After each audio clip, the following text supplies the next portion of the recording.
Yes. And in response to that, there was a civil rights movement that had actually started in the 19th century. You know, the Civil Rights Act of 1964 is not the first Civil Rights Act. There were 5 Civil Rights Acts, one in 1865, because they were not, in fact, implementing the 13th, 14th, and 15th Amendments. So there was a civil rights struggle.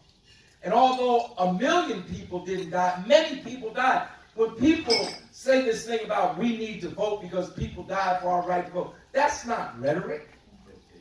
That's the truth. That's the truth. Do you know that more than 100 civil rights workers were killed between 1955 and 1963?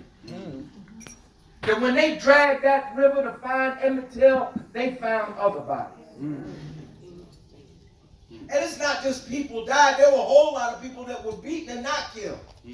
There were people who were not beaten but who were fired from their jobs.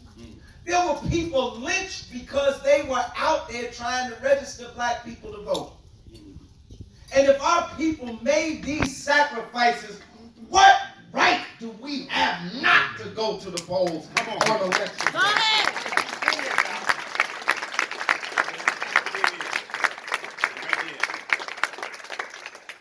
I know it's supposed to be an acceptance speech. I need to sit down. I'll be 65 in November.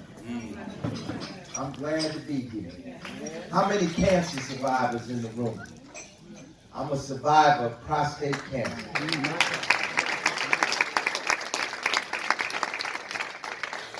I went to the doctor, they said, Mr. Ham, we're going to have to give you 55 radiation treatments. So I'm glad to be here today. Yes, sir. Come on, sir. I'm happy for my blessings. Yes. Next week, my daughter will be getting married. My daughter Nia Ham. My daughter Nia is a television reporter for NBC in Boston. She's marrying a young man that's the Deputy Attorney General of New York City. His name is Jason Clark. He's a very nice young man. So I count my blessings, but I can remember a time when my mother and her sister Gladys and my grandmother and her sister Joan, we got on a train called the Silver Meteor.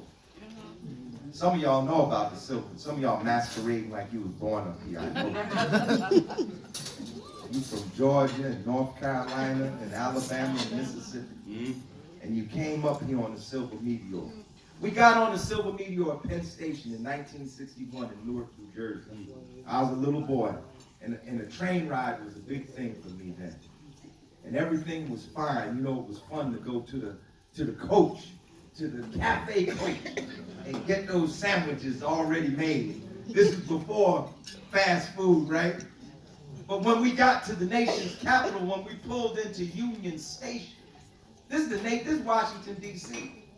The conductor came up to us and said, y'all gonna have to move to the rear of the train. In the nation's capital. Not in Montgomery, not in Birmingham, in the nation's capital. Where Adam Clayton Powell said that he couldn't even bring his own constituents to the lunchroom in the House of Representatives because it was segregated.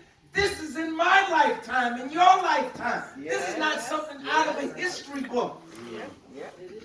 I can remember there used to be an amusement park in Irvington, New Jersey called Olympic Park that had colored nights because black children and white children could not be in the park at the same time. Don't act like you don't know what I'm talking about. Some of y'all are living in neighborhoods right now that were redlined. That's right. Where black people could not buy a home. That's right. And our children could not go to these schools. Some of y'all in here got degrees from universities that did not accept black people. And you walking around here all puffed up. You got those degrees because people you don't even know got on a picket line